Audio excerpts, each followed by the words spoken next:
নমস্কার এবং welcome to the GK academy channel. Class 8 এর ইতিহাসের যে বই অতীত এবং ঐতিহ্য, এই বইটাকে আমরা চ্যাপ্টার ওয়াইজ এবং লাইন বাই লাইন ডিসকাস করছিলাম।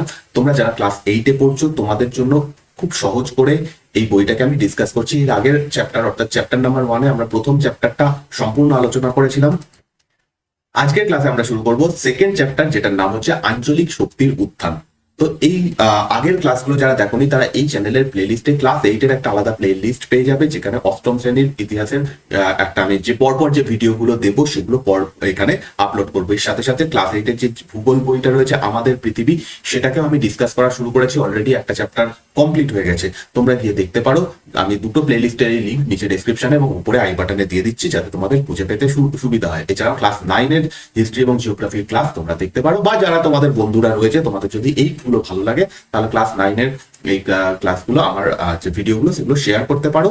আর সাথে সাথে এই চ্যানেলটা নতুন, আমার এটা সেকেন্ড চ্যানেল। আমার মেন চ্যানেলের নাম দ্য জিকে একাডেমি, যেখানে আমি অন্যান্য মানে ইতিহাস ভূগোলের উপর ক্লাস নিয়ে থাকি। এটা আমার সেকেন্ড চ্যানেল যেটা তোমরা দেখছো। যদি তোমাদের ভালো লাগে এবং নতুন হও প্লিজ সাবস্ক্রাইব করো, এবং শেয়ার ভিডিও ভালো লাগলে লাইক এবং শেয়ার করো। আমাদের সেকেন্ড যে চ্যাপ্টার রয়েছে সেটার নাম হচ্ছে আঞ্চলিক শক্তির উত্থান। এবার এই আঞ্চলিক শক্তি বলতে কাকে বোঝানো হয় তার একটা ব্যাকগ্রাউন্ড ফার্স্টে জেনে নেবো। আমি এখানে তোমাদের পুরো ডিটেলসে একটু একটু করে আলোচনা করবো, যাতে তোমাদের মুখস্থ কম করতে হয়, বুঝতে তোমরা যাতে বেশি পারো, এবং মুখস্থ করার যে ভয়টা থাকে ইতিহাসে সেটা কমাতে পারি, সেটাই আমার এখানে চেষ্টা থাকবে। ফার্স্ট অফ অল এই আঞ্চলিক শক্তি ব্যাপারটা কি আমাদের জানতে হবে। তার আগে আমাদের কিছুদিন পিছিয়ে যেতে হবে। আমরা যে সময়ের কথা আলোচনা করছি সেই সময় মুঘল সাম্রাজ্যের প্রায় পতন হয়ে গেছে, অর্থাৎ মুঘলরা দুর্বল হয়ে পড়েছে। মধ্যকালীন ভারতের ইতিহাসকে 3টে ভাগে ভাগ করা হয়। আমরা আগের দিনের চ্যাপ্টারে পড়েছিলাম প্রাচীন ভারতের ইতিহাস, মধ্যকালীন ভারতের ইতিহাস এবং আধুনিক ভারতের ইতিহাস। তো মধ্যকালীন ভারতের যে ইতিহাস, সেখানে অধিকাংশ যে রাজারা ছিল, শাসকরা ছিল ভারতে, তারা ছিল কি মুসলিম। সেই জন্য অনেকে এটাকে মুসলিম যুগ বলে, কিন্তু এটা সঠিক নয়। বাট মধ্যকালীন ভারতে এই কথাটা একটা সঠিক কথা। যাই হোক, মধ্যকালীন ভারতের সব থেকে বড় শক্তি যারা ভারতে ছিল তারা হচ্ছে মুঘল। প্রায় ভারতের অধিকাংশ জায়গাটা মুঘলদের আন্ডারে ছিল। মুঘলদের যে প্রথম দিককার যারা শাসক ছিল, বাবর থেকে শুরু করে ঔরঙ্গজেব অব্দি, সেই সময় মুঘলরা প্রচন্ড বেশি পাওয়ারফুল ছিল। আকবরের সময় প্রচন্ড বেশি পাওয়ারফুল ছিল, এবং যখন ঔরঙ্গজেব শাসন করছিল তখন বিশাল বড় একটা মুঘল সাম্রাজ্য তৈরি হয়েছিল। তখন এক কথা বলা যেতে পারে আজকের পাকিস্তান, আফগানিস্তান থেকে শুরু করে আজকের বাংলাদেশ, ভারতের যে সাউথ ইস্ট যে সমস্ত রাজ্যগুলো রয়েছে, সমস্ত জায়গাতে মুঘলদের কর্তৃত্ব বিস্তৃত ছিল। এবার এত বড় একটা সাম্রাজ্যকে শাসন করা শুধুমাত্র দিল্লিতে বসে একজন রাজার পক্ষে সম্ভব ছিল না, কোনোদিনই এটা সম্ভব নয়। তোমরা আজকেও যেটা দেখো যে আমাদের পুরো ভারতকে শুধুমাত্র প্রধানমন্ত্রী বা কেন্দ্রীয় সরকার শাসন করে না, ছোট ছোট আলাদা আলাদা রাজ্য রয়েছে, প্রত্যেকটা রাজ্যে আলাদা সরকার রয়েছে, সেখানে মুখ্যমন্ত্রী রয়েছেন এবং রাজ্যের মন্ত্রিসভা রয়েছে, তারা শাসন করে। তেমনি ভাবে সেই সময়তে মুঘলদের কাছে যত বড় অঞ্চল ছিল সেই পুরো অঞ্চলে শাসন করা শুধুমাত্র মুঘল রাজার পক্ষে সম্ভব ছিল না। সেই জন্য তারা কি করেছিল, পুরো দেশকে বিভিন্ন ভাগে ভাগ করেছিল, আজকের রাজ্যের মতো বিভিন্ন ভাগে ভাগ করেছিল। এবং এই একটা রাজ্যকে বলা হতো সেই সময় সুবা। আজকে যেটাকে আমরা রাজ্য বলি, সেই সময় বলা হতো সুবা। এবং প্রত্যেকটা সুবায় একজন করে শাসক নিযুক্ত করা হতো, যার নাম হচ্ছে সুবাদার। তাকে বলা হতো সুবাদার, আজকের মুখ্যমন্ত্রীর মতো। এই সুবাদারের কাজ কি ছিল, সেই পার্টিকুলার রাজ্যটাতে শাসন করা। সেইখানে শাসন ব্যবস্থা অবশ্যই মুঘলদের শাসন ব্যবস্থা হবে, মুঘলরা যেরকম করে শাসন করে সেই ব্যবস্থাতে ওইটুকু অঞ্চল শাসন করা, সেইখান থেকে ট্যাক্স রেভিনিউ বা কর নেওয়া, সেইগুলোর থেকে একটা অংশ রাজার কাছে পাঠিয়ে দেওয়া, মুঘল বাদশার কাছে পাঠিয়ে দেওয়া। এইটাকে বলা হচ্ছে, এই যে অংশটাকে সেটাকে বলা হয় সুবা। এবং যে এই পদটা সামলাতেন, যে সুবার প্রধান হতেন, তাকে সুবাদার বলা হতো। তো এইখান থেকে এই যে যখন মুঘলরা দুর্বল হতে শুরু করে, অর্থাৎ যখন ঔরঙ্গজেব মারা যান, সেই সময় থেকে মুঘলরা দুর্বল হতে শুরু করে, এবং এত বড় অঞ্চলটা তাদের পক্ষে শাসন করা সম্ভব ছিল না, যেহেতু প্রত্যেকজন শাসক প্রচন্ড দুর্বল ছিল। তো সেই সময়তে এই সুবাগুলোতে যারা শাসক ছিল তারা ভাবে যে আমরা মুঘলদের আন্ডারে তো থাকবো, কিন্তু আমরা নিজেদের মতো শাসন করব, মুঘলদের শাসন মানে মুঘল রাজার কথায় উঠবো বসবো না, নিজেদের মতো শাসন করব। এইগুলোই ধীরে ধীরে আঞ্চলিক শক্তি হিসাবে পরিণত হয়। তো এইটাই আমাদের এখানে বলা হয়েছে যে বড় বড় আঞ্চলিক শক্তিগুলো ভারতে শাসন করেছিল তাদের কথা। শুরু করা যাক। আমাদের এই বইতে যেটা বলা হয়েছে, 1707 খ্রিস্টাব্দে মুঘল সম্রাট ঔরঙ্গজেব মারা যান। ভেরি ইম্পর্টেন্ট পয়েন্ট, যে কবে মুঘল সম্রাট ঔরঙ্গজেব মারা যান, 1707 খ্রিস্টাব্দে ইনি মারা যান। এবং 1707 থেকে 1757 খ্রিস্টাব্দে হয় পলাশির যুদ্ধ। এই যুদ্ধের মাধ্যমে ভারতীয় উপমহাদেশে ব্রিটিশ ইস্ট ইন্ডিয়া কোম্পানির উত্থান হয়। এই দুয়ের মধ্যে ব্যবধান মাত্র 50 বছর, কিন্তু এই 50 বছরে ভারতীয় উপমহাদেশের রাজনৈতিক ইতিহাস অনেকটা বদলে গিয়েছিল। সম্রাট ঔরঙ্গজেব মারা যাওয়ার পর খুব দ্রুত মুঘল সাম্রাজ্যের শক্তিও নষ্ট হতে থাকে, ফলে মুঘলদের পক্ষে তার সাম্রাজ্য ধরে রাখা সম্ভব হয়নি। অনেক ক্ষেত্রে মুঘলদের এই অবনতিকে বিভিন্ন সম্রাটের ব্যক্তিগত দক্ষতা ব্যর্থতা দিয়ে ব্যাখ্যা করার চেষ্টা হয়, যদিও একটা সাম্রাজ্য তথা শাসন ব্যবস্থা শুধু ব্যক্তি বা সম্রাটের দক্ষতা যোগ্যতার উপর নির্ভর করে না। তাহলে কিভাবে ব্যাখ্যা করা যাবে মুঘলদের আঞ্চলিক অবনতিকে? 1707 খ্রিস্টাব্দে যখন ঔরঙ্গজেব মারা যায় এবং 1757 খ্রিস্টাব্দে হয় পলাশির যুদ্ধ। পলাশির যুদ্ধের বিশেষত্ব কি? পলাশির যুদ্ধের মাধ্যমে ব্রিটিশ ইস্ট ইন্ডিয়া কোম্পানি ভারতের একটা বড় অঞ্চলে শাসন ব্যবস্থা নিজের হাতে নেওয়ার মতো পজিশনে যায়। তখনও পর্যন্ত তারা সমস্ত শাসন ব্যবস্থা নিয়ে নেয়নি। কোন জায়গার কথা বলা হচ্ছে? বাংলা। কারণ পলাশির যুদ্ধে বাংলার নবাবকে হারানো হয়েছিল। তো বাংলা অঞ্চলটাতে ওয়ান টাইপ অফ সর্বা হয়ে যায় হচ্ছে ব্রিটিশরা। তো সেইখান থেকে ব্রিটিশদের উত্থান শুরু হয় এবং আলটিমেটলি তারপরে ধীরে ধীরে ব্রিটিশরা পুরো ভারতের শাসক হয়ে যায়। তো 1707 থেকে 1757 এই সময়ের মধ্যে মাত্র 50 বছর সময়, কিন্তু এই 50 বছরে কি হয়েছিল? বিভিন্ন ছোট ছোট সাম্রাজ্য বা ছোট ছোট শক্তি ভারতের বিভিন্ন জায়গায় শাসন করে। মুঘল সাম্রাজ্যের পতনের পরে যেই 50 বছর, মানে মুঘল সাম্রাজ্যের পতন কেন হলো, একটা খুব বড় কারণ যেটা বলে শুরু করেছিলাম প্রথমে, সেটা হচ্ছে পরবর্তী যারা মুঘল সম্রাট, ঔরঙ্গজেবের পরে যারা শাসক হয়েছিল মুঘলদের, তাদেরকে বলা হয় পরবর্তী মুঘল শাসক। এই পরবর্তী মুঘল শাসকরা পূর্ববর্তী মুঘল শাসকদের মতো অত শক্তিশালী ছিল না। এটা তো অবশ্যই একটা কারণ, কিন্তু তার মানে এই নয় শুধুমাত্র এই একটা কারণে মুঘলদের পতন হয়েছিল। কোনোদিনই এটা সম্ভব নয় যে কোনো একজন ব্যক্তি সে দুর্বল বলে পুরো সাম্রাজ্যই ধ্বংস হয়ে যাবে। এটা অন্যান্য অনেক রকম কারণ রয়েছে। তো এখান থেকে আমরা শুরু করবো যে মুঘল সাম্রাজ্যের পতন কেন হলো। ফার্স্ট তোমাদের যেটা করতে হবে যে মুঘল সাম্রাজ্যের পতনের কারণ কি। সম্রাট জাহাঙ্গীর ও শাহজাহানের সময় থেকে মুঘল শাসন কাঠামোয় ছোট বড় সমস্যা দেখা দিয়েছিল। সম্রাট ঔরঙ্গজেবের শাসনকালে বিশেষত শেষ দিকে মুঘল সাম্রাজ্যের কাঠামোগত দুর্বলতা স্পষ্ট হয়ে গেছিল। ঔরঙ্গজেবের উত্তরাধিকারীরা সেই দুর্বলতা কাটিয়ে উঠতে পারেননি, বরং তাদের নানা অযোগ্যতার ফলে সেই দুর্বলতাগুলো আরো বেশি মাথা চাড়া দিয়েছিল। জাহাঙ্গীর এবং শাহজাহানের সময় থেকে মুঘল সাম্রাজ্যের যে শাসন ব্যবস্থা, শাসন কাঠামো, তাতে ছোটখাটো সমস্যা দেখা দিয়েছিল। কারণ এত বড় একটা মুঘল সাম্রাজ্য, সেইটাকে শাসন করার জন্য অবভিয়াসলি তার মধ্যে বিভিন্ন প্রবলেম থাকবে, কিন্তু সেই প্রবলেমগুলো একদম সামনে চলে আসেনি। কারণ এরা প্রত্যেকে, যেটা বলেছিলাম যে পূর্ববর্তী যারা মুঘল সম্রাট ছিল তারা খুবই ভালো, যোগ্য এবং শক্তিশালী শাসক ছিল। ঔরঙ্গজেবের সময় অনেক রকমের দুর্বলতা দেখা দিয়েছিল, কিন্তু ঔরঙ্গজেবের পরবর্তী শাসকরা এতটাই অযোগ্য ছিল যে তারা সেই দুর্বলতাগুলোকে ঢাকা দিতে পারেনি, বরঞ্চ সেগুলো আরো বড় হয়ে যায়। এটা একটা বড় কারণ, প্রথম কারণ এটা। সেকেন্ড কারণ হচ্ছে মুঘলদের সামরিক ব্যবস্থার অবনতি তেমনি একটা দুর্বলতা ছিল। বিশেষ কোনো সামরিক সংস্কার অষ্টাদশ শতকের মুঘল সম্রাটরা করেননি, ফলে সাম্রাজ্যের ভিতরে বিদ্রোহ হোক বা বাইরের আক্রমণ, দুর্বল সামরিক ব্যবস্থা সেসবের মোকাবিলা করতে ব্যর্থ হয়। শিবাজি ও মারাঠাদের আক্রমণ মুঘল শাসনকে ব্যতিব্যস্ত করেছিল। অন্যদিকে নাদির শাহের নেতৃত্বে পারসিক আক্রমণ, যেটা হয়েছিল কবে 1738 থেকে 1738 থেকে 39 খ্রিস্টাব্দ, বা আহমদ শাহ আবদালির নেতৃত্বে আফগান আক্রমণ 1756 থেকে 57 খ্রিস্টাব্দ, দিল্লি শহর ধ্বংস হয়ে গেছিল। এর মধ্যে কি বলা হচ্ছে, সেকেন্ড যে কারণটা আমরা দেখতে পেলাম সেটা হচ্ছে মুঘলদের সামরিক দুর্বলতা। সামরিক দুর্বলতা কি জিনিস? সামরিক মানে হচ্ছে সৈন্যবাহিনীতে দুর্বলতা। কি হয়েছিল? মুঘল সাম্রাজ্যের খুব বড় সৈন্যবাহিনী ছিল, বিশাল বড় সৈন্যবাহিনী ছিল, কিন্তু প্রবলেম হচ্ছে সেই সৈন্যবাহিনীর পুরনো পদ্ধতিতে যুদ্ধ করতো। সেই ঘোড়া সওয়ার বাহিনী, সেই পদাতিক বাহিনী, অশ্বারোহী বাহিনী, তারা লম্বাভাবে সোজাভাবে যাবে, আক্রমণ করবে, এরকম একটা ব্যবস্থা ছিল, যেটা প্রথম দিকে খুব পপুলার ছিল। কিন্তু পরবর্তীকালে অন্যান্য শাসকরা সেই তার থেকে ভালো টেকনিক পদ্ধতি নিয়ে আসে। যেমন শিবাজি এক রকমের পদ্ধতি এনেছিল, যেটাকে গরিলা যুদ্ধ পদ্ধতি বলা হয়। সেই গরিলা যুদ্ধ পদ্ধতির মাধ্যমে তিনি বারংবার মুঘলদের উপর আক্রমণ করেন, যে আক্রমণগুলো প্রতিহত করা মুঘলদের পক্ষে অসম্ভব হয়ে দাঁড়ায়। অন্যদিকে পারসিক আক্রমণ হয় নাদির শাহের নেতৃত্বে। পারস্য বলতে আজকের ইরান, ইরাক, এই জায়গাটাকে সেই সময় পারস্য বলা হতো, এবং সেই জায়গায় একজন খুব শক্তিশালী শাসক ছিলেন যার নাম হচ্ছে নাদির শাহ। এই নাদির শাহ যখন ভারতে আক্রমণ করে 1738 থেকে 39, 1 বছর তিনি আক্রমণ করে, পুরো 1 বছরে দিল্লি পুরো ধ্বংস করে দেওয়া হয়। বলা হয় যে এই নাদির শাহের আক্রমণে এত মানুষের মৃত্যু হয়েছিল যে পুরো দিল্লির যে সড়ক এবং নালা, তার মধ্যে বেশ কয়েক সপ্তাহ ধরে রক্তের স্রোত বয়েছিল, এত বেশি এখানে হত্যা করা হয়। সেই আক্রমণ প্রতিহত করা মুঘল বাহিনীর পক্ষে সম্ভব হয় না, কারণ মুঘল বাহিনীর যে যুদ্ধ পদ্ধতি ছিল বা সৈন্য বাহিনী ছিল সেটা পুরনো আমলের বা পুরনো পদ্ধতি ফলো করতো। আবার তারপরে 1756-57 খ্রিস্টাব্দে আক্রমণ করে আফগানরা, এবং সেই সময় আফগান বলতে আজকের আফগানিস্তান। তো সেখানকার যিনি সব থেকে ফেমাস শাসক ছিলেন আহমদ শাহ আবদালি, এর আক্রমণ এর ফলেও দিল্লি শহর পুরো ধ্বংস হয়ে গেছিল। এই দুটো আক্রমণের সময় প্রচুর ধনরত্ন যেটা মুঘল সাম্রাজ্যের আন্ডারে ছিল সেই সমস্ত লুট করে তারা নিয়ে যায় বাইরে। যেমন নাদির শাহ, বিখ্যাত যে কোহিনুর হিরে সেটা নিয়ে গেছিল নাদির শাহ, তারপর যে ময়ূর সিংহাসন এরকম নিয়ে গেছিল। এগুলো তো বড় বড় নাম, এছাড়াও প্রচুর অসংখ্য অর্থ, সোনা রূপো এই সমস্ত নিয়ে তারা চলে যায়। তার বলা যে পাশাপাশি জায়গিরদারি এবং মনসবদারি ব্যবস্থার সংকট মুঘলদের কাঠামোকে বিপর্যস্ত করে, বিশেষত ভূমি রাজস্ব হিসাবে নানা গরমিল দেখা যায়। এর নেতিবাচক প্রভাব সাম্রাজ্যের অর্থনীতির উপরেও পড়েছিল। এটা হচ্ছে থার্ড কারণ যেটা আমরা দেখতে চলেছি, সেটা হচ্ছে জায়গিরদারি বা মনসবদারির সমস্যা।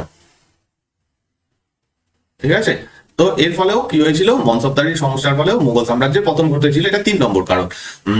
তাছাড়া ভালো জায়গির পাওয়ার জন্য দলাদলি মুঘল দরবারের অভিজাতদের মধ্যে দ্বন্দ্ব তৈরি করে। মুঘল সম্রাটরা এক একটি অভিজাত পক্ষকে নিজের দলে টানার চেষ্টা করেন। সব মিলিয়ে সম্রাট এবং অভিজাতরা সুষ্ঠু শাসন ব্যবস্থার বদলে ব্যক্তিগত লাভ ক্ষতির প্রতি মনোযোগ হন। এই সমস্ত কিছু জানার আগে ফার্স্ট অফ অল জানতে হবে যে জায়গিরদারি বা মনসবদারি প্রথা কি। ঠিক আছে, মনসবদারি যে প্রথা এটা আকবর নিয়ে এসেছিলেন। এর আগে মানে আকবরের আগেও এরকম একটা ব্যবস্থা চালু ছিল যেটাকে জায়গিরদারি প্রথা বলা হয়। এটা অনেক আগে থেকে, যখন ইলতুৎমিশ শাসন করতো, তোমরা নাম শুনেছো, দিল্লির সুলতানি বংশের যে একটা বংশ রাজত্ব করেছিল যার নাম হচ্ছে দাস বংশ, তার একজন শাসক ছিলেন ইলতুৎমিশ। সেই সময় জায়গিরদারি প্রথা নিয়ে আসা হয়। পরবর্তীকালে সেইটারই কিছুটা আপডেটেড ভার্সন বলতে পারো, সেটা হচ্ছে মনসবদারি প্রথা। এবার এখানে কি হতো, এখানে পুরো সাম্রাজ্যের যত জমি ছিল, ঠিক আছে, সেই জমিকে ছোট ছোট অংশে ভাগ করা হতো, নির্দিষ্ট মাপ করে ভাগ করা হতো। ঠিক আছে, এবার এই এক একটা জমির দায়িত্ব দেওয়া হতো এক একজন ব্যক্তিকে, যাদেরকে মনসব বলা হতো। মনসব শব্দটার অর্থ হচ্ছে পদ। ঠিক আছে, তো এরকম মনসবদেরকে দিয়ে দেওয়া হতো, এবং এই যে জিনিসটা এটাকে মনসবদারি বলা হয়। এখানে কি হতো, মনসবদের আন্ডারে বলা হতো যে তোমাদেরকে নির্দিষ্ট পরিমাণ সৈন্য তোমাদের আন্ডারে রাখতে হবে। কাউকে বলা হতো তোমাকে জমির উপরে কতটা জমি এবং সেটা কতটা উর্বর তার উপর নির্ভর করে ঠিক হতো যে কতজন মনসবদার কতজন সৈন্য তার আন্ডারে রাখবেন। কাউকে 50 দেওয়া হতো, কাউকে 100 দেওয়া হতো, এরকম করে কাউকে 5000ও রাখতে দেওয়া হতো। তার সঙ্গে তাদের রাখতে হতো কি ঘোড়া, কারণ সৈন্য রাখলে সেই সৈন্য মানে ভোট দেওয়ার বাহিনীর জন্য ঘোড়া লাগবে, তো তাদের সঙ্গে থাকতে হচ্ছে সেই পরিমাণ বা তার থেকে বেশি পরিমাণ ঘোড়া। এবার এই যে সৈন্য বা ঘোড়া তারা রাখতো মনসবরা, তাদের খরচ রয়েছে, ঘোড়ার খাওয়া, বিভিন্ন সৈন্যদের যে খাওয়া দাওয়ার খরচ, তাদের মাইনে, তাদের হচ্ছে অস্ত্র কেনার জন্য টাকা, সেই সমস্ত টাকা লাগতো। সেই টাকাটা কোথায় আসবে, এই জমিটা থেকে চাষ করে যত ট্যাক্স পাওয়া যেত, যত কর পাওয়া যেত, সেইখান থেকে এদের খরচ চালানো হতো। ধরা যাক এদের খরচ হলো 500 টাকা, সেই 500 টাকা এই জমিতে ট্যাক্স থেকে নিয়ে আসা হতো। এবার বাকি যে অংশটা থেকে যেত, এদের খরচ বাদ দিয়ে যে টাকাটা পড়ে থাকতো, সেই টাকাটা এই মনসব পাঠিয়ে দিত কাকে, সম্রাটকে, মুঘল সম্রাট বা মুঘল বাদশাকে। ওকে, এবার তার বদলে এত কিছুর বদলে এই যে মনসব যে হচ্ছে সেই ব্যক্তিটা কি পাচ্ছে, তার বদলে স্যালারি পেত, অর্থ পেত। ঠিক আছে, তার বদলে নির্দিষ্ট পরিমাণ টাকা পেত। তো এই ব্যবস্থাকে বলা হচ্ছে মনসবদারি প্রথা। এবার প্রবলেম কি হয়, প্রথম দিকে মনসবদারি প্রথা খুব ভালো ছিল, কিন্তু পরবর্তীকালে এটা একটা দলাদলি ব্যাপার চলে আসে যে কে কত ভালো মনসব পাবে। যেমন ধরা যাক, যদি কারোর কাছে গঙ্গা যমুনার যে দোয়াব অঞ্চল সেখানে মনসবদারি থাকতো, অর্থাৎ আজকের উত্তরপ্রদেশ, বিহার, বাংলা এই সমস্ত জায়গাতে যদি মনসবদারি কেউ পেত, তার প্রচুর বেশি টাকা হতো, কারণ সেখানের যে জমি খুবই উর্বর, সেখানের সেই জন্য একটা দ্বন্দ্ব তৈরি হতো। আচ্ছা, এই মনসবদার না যে কাউকে দেওয়া হতো না, অভিজাতদের দেওয়া হতো, একটু উচ্চ যারা ব্যক্তি তাদেরকে দেওয়া হতো। তো তাদের মধ্যে দলাদলি হতো এই সমস্ত জায়গায়। তুলনামূলকভাবে দক্ষিণ ভারতের বা দাক্ষিণাত্য অঞ্চলে যেখানে মালভূমি রয়েছে, সেখানে মনসবদারি পেলে অত লাভ হতো না যতটা এই সমস্ত নদীর তীরবর্তী অঞ্চলে হতো। তো এটা কে পাবে সেই নিয়ে একটা দলাদলি দ্বন্দ্ব তৈরি হয়, এবং একটা সময় দেখা যায় এই মনসবদারি প্রথা পুরো ভেঙে পড়ে এই সমস্ত দলাদলির কারণে। ব্যক্তিগত লাভ ক্ষতি, কে বেশি পাচ্ছে কে কম পাচ্ছে, এই সমস্ত কিছুর কারণে। তো এটা একটা বড় কারণ মুঘল সাম্রাজ্যের পতনের পিছনে।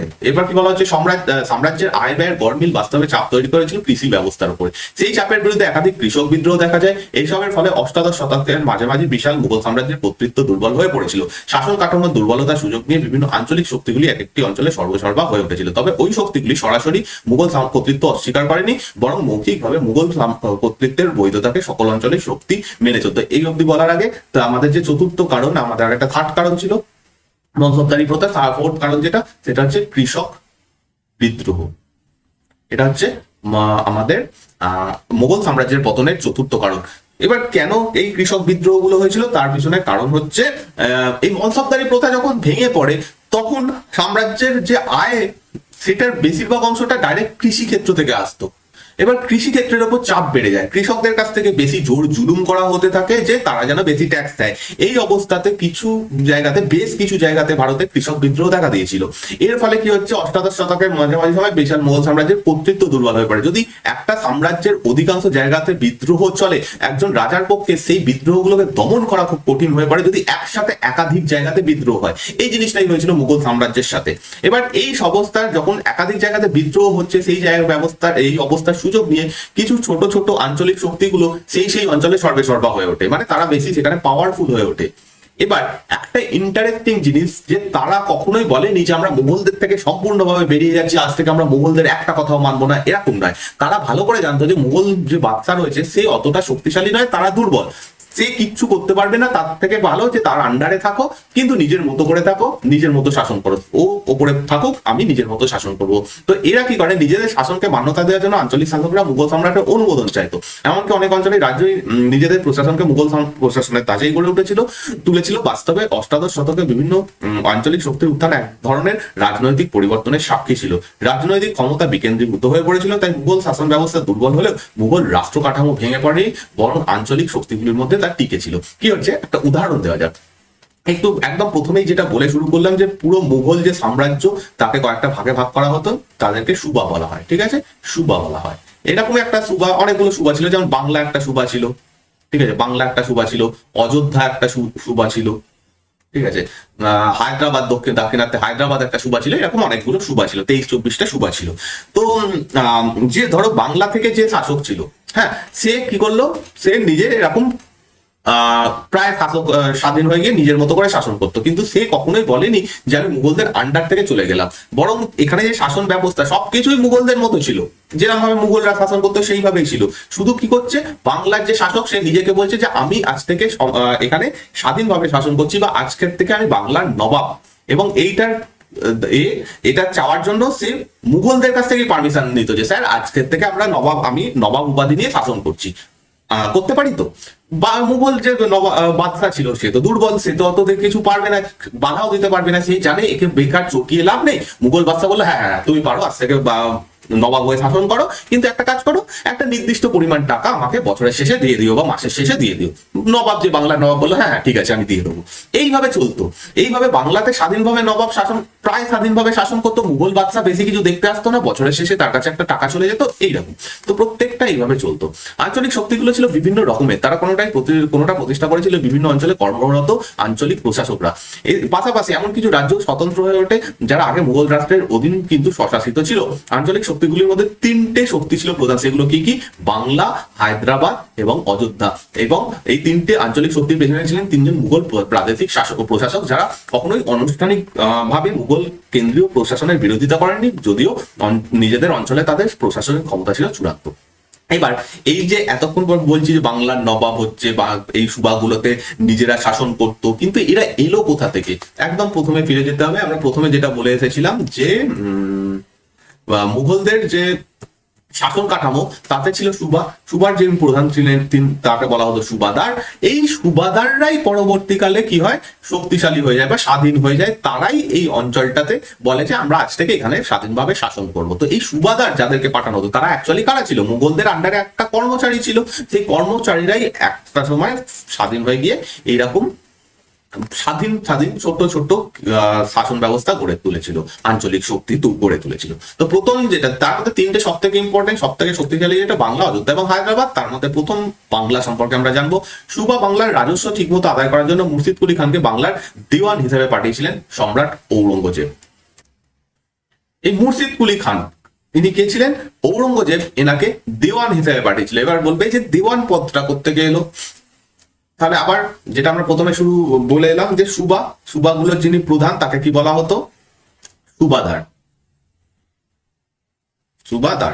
সুবাদারের কাজ ছিল সমস্ত কিছু এই রাজ্যটার বা সুবার সমস্ত কিছু দেখা, সেখানকার ট্যাক্স কালেকশন, কত টাকা ট্যাক্স কালেকশন হবে সেইটা দেখা, এখানকার আইন শৃঙ্খলা বজায় রাখা, এখানের বিচার ব্যবস্থা বজায় রাখা, ঠিক আছে, এই সমস্ত কিছু কাজ করবে সুবাদার। এবার সুবাদার তো একা সমস্ত কিছু করতে পারবে না, তারও কিছু কর্মচারী চাই। সুবাদারের আন্ডারে আরেকটা পোস্ট, আরেকটা পদ রাখা হয় যার নাম হচ্ছে দেওয়ান বা দিওয়ান। এই দেওয়ানের কাজ কি ছিল? এর কাজ ছিল ট্যাক্স কালেক্ট করা, ঠিক আছে, মেন যে কাজটা ট্যাক্স কালেক্ট করা, মানে দেওয়ান ট্যাক্স কালেক্ট করে সুবাদারের কাছে পাঠাতো, আর সুবাদার সেই ট্যাক্সের কিছুটা অংশ নিজেদের খাজানায় রেখে দিত, বাকিটা অংশ কাকে পাঠিয়ে দিত? মুঘল বাদশাকে পাঠিয়ে দিত। এইরকম একটা সিস্টেম ছিল। তো মুর্শিদ কুলি খানকে দেওয়ান হিসেবে পাঠানো হয়। হ্যাঁ, সম্রাট বাহাদুর শাহের আমলে মুর্শিদ কুলি ওই পদে বহাল ছিলেন। ঔরঙ্গজেবের মৃত্যুর পরে যিনি বাংলা মুঘল বাদশাহ হন তার নাম হচ্ছে বাহাদুর শাহ প্রথম। তার সময় মুর্শিদ কুলি ওই পদে বহাল ছিলেন, অর্থাৎ দেওয়ান ছিলেন। তার উপরে যে সুবাদার ছিলেন আজিমুস্তান বলে একজন ছিলেন, তিনি হচ্ছেন সুবাদার ছিলেন। যাই হোক, দেওয়ান পদে মুর্শিদ কুলির নিয়োগ পাকাপাকি করে দেন ফারুক সিয়ার। এবার এই ফারুক সিয়ার এরপরে যখন মুঘল বাদশা হয় তখন একটা ইন্টারেস্টিং জিনিস হয়, সেটা হচ্ছে ফারুক সিয়ার এই মুর্শিদ কুলি খানকে দুটো পদই দিয়ে দেন, অর্থাৎ সুবাদারও যিনি, দেওয়ানও তিনি। মুর্শিদ কুলি খান দুটো পদই পেয়ে যান। এর ফলে কি সুবিধা হয়? মুর্শিদ কুলি খান প্রচন্ড পাওয়ারফুল হয়ে যায়। কেন? একদিকে সে তার হাতে রয়েছে ট্যাক্স কালেক্ট করার মানে ক্ষমতা, সে ট্যাক্স কালেক্ট করবে, মানে তার কাছে রয়েছে অর্থ। আবার সে কি করছে? আইন শৃঙ্খলা বিচার ব্যবস্থারও প্রদান হয়ে যায়। তাহলে তার কাছে কি থাকছে? ক্ষমতা, পাওয়ার এবং অর্থ দুটোই তার হাতে চলে আসে। আলটিমেটলি কি হয়? এই মুর্শিদ কুলি খান প্রচন্ড শক্তিশালী হয়ে যায়। 1717 খ্রিস্টাব্দে মুর্শিদ কুলিকে বাংলার নাজিম পদ দেওয়া হয়। তো এই দুটো পদ একসাথে করে দিয়ে এই পদটা করে দেওয়া হয় নাজিম পদ। ফলে দিওয়ান ও নাজিমের যৌথ দায়িত্ব পাওয়ার জন্য সুবা বাংলায় মুর্শিদ কুলি খানের ক্ষমতা চূড়ান্ত হয়ে পড়ে, যেটা আমি বললাম। আঞ্চলিক শক্তি হিসেবে বাংলার উত্থান ঘটে মুর্শিদ কুলি খানের নেতৃত্বে, এবং এই মুর্শিদ কুলি খানই কি হচ্ছে? বাংলার প্রথম নবাব। তো মুর্শিদ কুলি খানকে ঔরঙ্গজেব একটা চিঠি লিখেছিলেন, সেটা বলছে। সম্রাট ঔরঙ্গজেব তার মুন্সি ইনায়েতুদ্দৌলাকে দিয়ে চিঠি লিখে বাংলার দেওয়ান মুর্শিদ কুলিকে পাঠিয়েছিলেন। এই মুন্সির কাজ ছিল কি? মুন্সির কাজ ছিল সেই সময় রাজার চিঠিপত্র লেখা। এই পদটা যিনি এই লেখার কাজ করতেন তাকে মুন্সি বলা হতো। সেই চিঠিগুলি থেকে বাংলার দেওয়ানের প্রতি মুঘল সম্রাটের মনোভাব বোঝা যায়। মূল চিঠিগুলো ফার্সিতে লেখা। সেই সময় ফার্সি ভাষা ছিল মুঘলদের কোর্ট ল্যাঙ্গুয়েজ বা সভাতে যে মানে সরকারি ভাষা, তো সেখানে লেখা হতো। এটা তার একটা বাংলা সংস্করণ। বাদশার আজ্ঞা অনুসারে লিখিত হইতেছে যে এখন বিহার প্রদেশের দেওয়ানের পদ আপনাকে অর্পণ করা হচ্ছে, সুতরাং আপনি স্বয়ং উড়িষ্যা যান, ইহা ভালো নয়। তথায় এক প্রতিনিধি নায়েব রাখিয়া জাহাঙ্গীরনগর ফিরিয়ে আসবেন, কারণ যুবরাজ আজিমুস্তান কুমার ফারুক সিয়ারকে ঢাকায় রাখিয়া নিজে পাটনা চলিয়া গিয়েছেন। আপনার অনেক কার্য, সুতরাং যথা হইতে সব স্থানে তত্ত্বাবধান করিতে পারেন। এরূপ কেন্দ্রস্থানে আপনার বাস করা উত্তম। বাদশাহ হুকুম করেছেন যে উড়িষ্যা পৃথক প্রদেশ সুবা এক কোণে স্থিত, সর্বদাই ইহার পৃথক শাসনকর্তা থাকতো এবং আপনার কার্যকালের সঙ্গে ইহার কোনো সম্বন্ধ ছিল না। এই প্রদেশের অবস্থা জানিয়া লিখিয়া জানাইবে। বলতে ঢাকা বোঝানো হয়ে, জাহাঙ্গীরনগর বলতে ঢাকা বোঝানো হয়েছে, আরেকটি চিঠিতে লেখা হয়েছে। আচ্ছা, এখান থেকে যে এটা একটা চিঠি, এখান থেকে আমি সহজ করে তোমাদের মানে এত কিছু মনে রাখতে হবে না। এই লাইনটা শুনে মনে রাখো যে সেই সময় ঢাকা যে শহরটা সেটার নাম ছিল জাহাঙ্গীরনগর, ঠিক আছে, তার দাদুর নামে, ঔরঙ্গজেবের দাদুর নামে জাহাঙ্গীর, তারপর শাহজাহান, তারপর ঔরঙ্গজেব। আচ্ছা, সেই সময় বাংলা বলতে আজকের শুধুমাত্র পশ্চিমবঙ্গ নয়, সেই সময় বাংলা বলতে আজকের বাংলাদেশ, আজকের পশ্চিমবঙ্গ, আজকের আসামের কিছুটা অংশ, ঠিক আছে, আজকের বিহার এবং আজকের উড়িষ্যা, এতটা অঞ্চল জুড়ে বাংলা ছিল। এবার প্রথমেই ছিল না, প্রথমে এই তিনটে জায়গা ছিল বাংলার মধ্যে। যখন মুর্শিদ কুলি খান আসে তখন তার উপরে বিহারের দায়িত্ব দিয়ে দেওয়া হয়, অর্থাৎ বিহার যে জায়গাটা ছিল সেটা বাংলার সঙ্গে যুক্ত করে দেওয়া হয়। তার উপরে উড়িষ্যা জায়গাটা কি হবে? বাংলার সঙ্গে অ্যাড করে দেওয়া হবে। ওকে, তো এরকম ভাবে এত বড় একটা জায়গা নিয়ে সেই সময় বাংলা প্রতিষ্ঠিত। তো এখানে যেটা লিখছে যে না, এটা একটা চিঠি অত ডিটেলস পড়ে লাভ নেই, তাও একবার রিডিং করে নিতে পারো, যেটা মেন জিনিসটা বোঝানোর আমি এখান থেকে তোমাদেরকে বুঝিয়ে দিলাম। নেক্সট যেটা বলা হচ্ছে, মুর্শিদ কুলির আমলে বাংলা একদল ক্ষমতাবান জমিদার শ্রেণী তৈরি হয়, তারা নাজিমকে নিয়মিত রাজস্ব দেওয়ার বদলে নিজেদের অঞ্চলে ক্ষমতা ভোগ করতেন। মুর্শিদ কুলির আমলে বাংলার রাজনৈতিক পরিস্থিতি ব্যবসার পক্ষে অনুকূল ছিল। স্থল ও সমুদ্রপথে নানান দ্রব্য সুবা বাংলা থেকে রপ্তানি করা হতো। হিন্দু, মুসলমান ও আর্মেনীয় বণিকরাই এই ব্যবসায় প্রভাবশালী ছিল। হিন্দু ব্যবসায়ী উমিচাঁদ ও আর্মেনীয় ব্যবসায়ী খাজা ওয়াজিদ ছিলেন এদের মধ্যে অন্যতম। এইসব ধনী ব্যবসায়ী ও মহাজনদের হাতে অর্থনৈতিক ক্ষমতার পাশাপাশি রাজনৈতিক ক্ষমতাও ছিল। শাসকরা এদের সহায়তার উপর নির্ভর করত। এই প্রসঙ্গে মুর্শিদ কুলির প্রধান বিখ্যাত মূলধন বিনিয়োগকারী জগৎ শেঠের নাম করা যায়। সুবা বাংলায় কোষাগার ও ট্যাক্সাল জগৎ শেঠের পরোক্ষ নিয়ন্ত্রণে চলতো। এর মধ্যে কি বলা হচ্ছে, এখানে বলা হচ্ছে কি, সেই সময় বাংলা, এক কথা যখনকার কথা আমরা বলছি, সেই সময় বাংলা ছিল ভারতের মধ্যে, সম্পূর্ণ ভারতের মধ্যে সব থেকে ধনী সুবা, সব থেকে ধনী রাজ্য। সেখানে যেমন ভালো কৃষিকাজ হতো, তেমনি ভালো ব্যবসা বাণিজ্য হতো। সেই কারণে এখানে অর্থও বেশি ছিল, সেই কারণে এখানে প্রচুর মানুষ, প্রচুর বড় লোক মানুষ ছিল।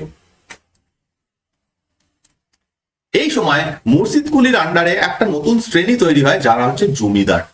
জমিদার যে ব্যাপারটা প্রথমবার এই জায়গাতে আসে, কারণ তার আগে জমিদার বলে কোনো শ্রেণী ছিল না। তার আগে যারা ছিল সেই আমরা পড়ে এলাম মনসবদার, সেরকম জিনিস ছিল। কিন্তু জমিদারের কাজ কি, মনসবদার আর জমিদারের মধ্যে তফাৎ কি, মনসবদারের যে কাছে যে জমিটা রয়েছে সেটার মালিক মনসবদার নয়, সেইটার মালিক স্বয়ং বাদশা। কিন্তু জমিদারদের হাতে যে জমিটা রয়েছে সেটার মালিক কে, সেটার মালিক হচ্ছে জমিদার স্বয়ং।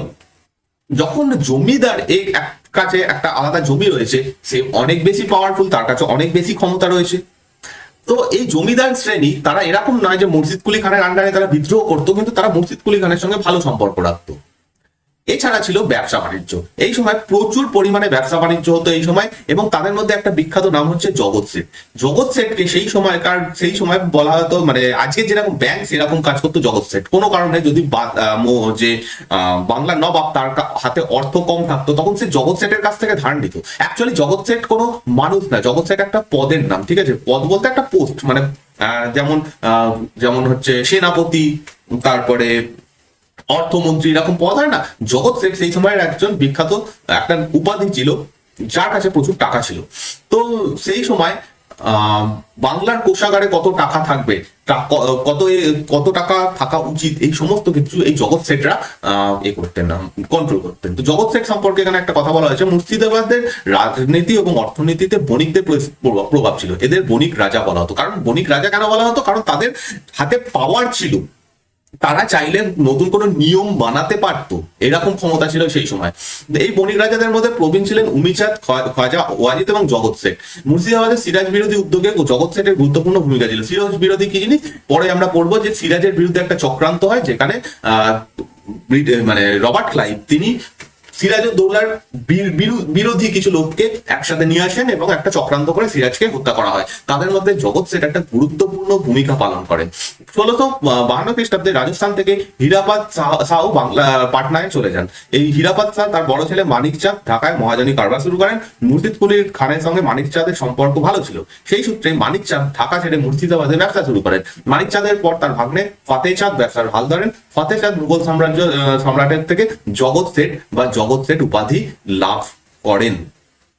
সেই উপাধি বংশানুক্রমিক ভাবে চলতে থাকে, অর্থাৎ জগৎ শেঠ কোন একজনের নাম নয়, নির্দিষ্ট একটা বণিক পরিবারের উপাধি। তোমাকে এটা আমি পড়ার আগেই আমি বলে এসেছি এই জিনিসটা।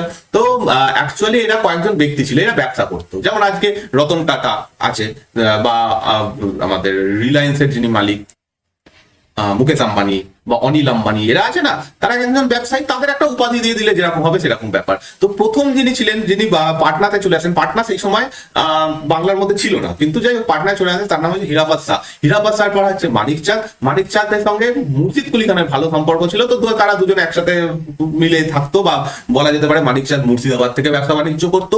তারপরে আছে ফতেহ চাঁদ। ফতেহ চাঁদের সময় এই ফতেহ চাঁদকেই অ্যাকচুয়ালি উপাধি দেওয়া হয় জগৎ শেঠ। কে উপাধি দিচ্ছে? মুঘল বাদশার কাছ থেকে, মুঘল সম্রাটের কাছ থেকে উপাধি আসছে এটা জগৎ শেঠ। এবং এই জগৎ শেঠ পরবর্তীকালে বংশানুক্রমিক তারা এই উপাধিটা ব্যবহার করতো, নিজেদের মুদ্রা তৈরি। এরা এতটাই মানে পাওয়ারফুল ছিল, এতটাই ধনী ছিল যে তারা নিজেদের নামে মুদ্রা তৈরি করতো।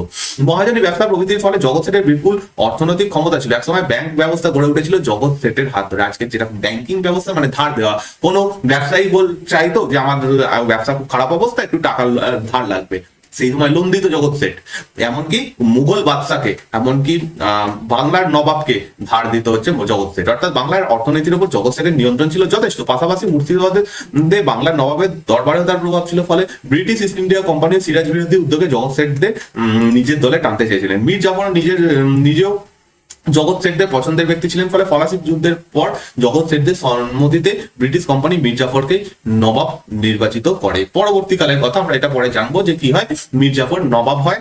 মীর জাফর মানে একে সরিয়ে দিয়ে সিরাজউদ্দৌলাকে সরিয়ে দিয়ে পলাশির যুদ্ধে মীর জাফরকে নবাব বানানো হয়। তাতেও বড় হাত ছিল এই জগৎ শেঠদের নিজে।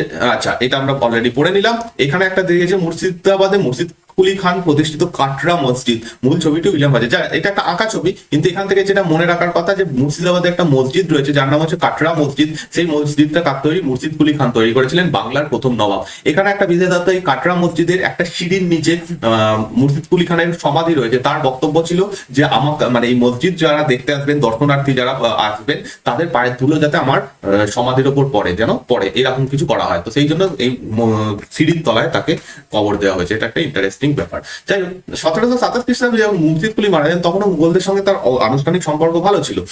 মুর্শিদ কুলির উত্তরাধিকারীদের মধ্যে ক্ষমতা নিয়ে গোলযোগ বাঁধে। সেই পরিস্থিতিতে জগৎ শেঠ ও কয়েকজন ক্ষমতাবান জমিদারের মদতে সেনাপতি আলীবর্দী খান সুবা বাংলার ক্ষমতা দখল করেন। কি হচ্ছে, মুর্শিদ কুলি খান, তারপরে কে সিংহাসনে বসছে, বাংলার নবাব হচ্ছে, তার নাম হচ্ছে সুজাউদ্দিন।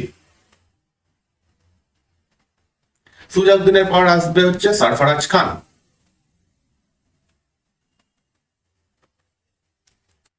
সরফরাজ খানের পরে সিংহাসনে বসেন আলীবর্দী খান, যার নাম এখানে দেওয়া হয়েছে। মাঝখানে দুজন ব্যক্তির নাম এখানে দেওয়া হয়নি।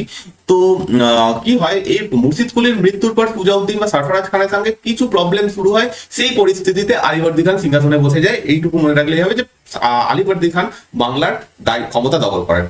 বাস্তবে আলীবর্দী খানের শাসনকালে মুঘলদের হাত থেকে সুবা বাংলার অধিকার বেরিয়ে যায়। শাসনতান্ত্রিক কোনো খবরাখবর এই সময় এমনই পরিস্থিতি হয়, আলীবর্দী খানের নেতৃত্ব মানে যখন শাসন করছিল সেই সময় মুঘলদের সঙ্গে প্রায় সম্পর্ক শেষই হয়ে যায়।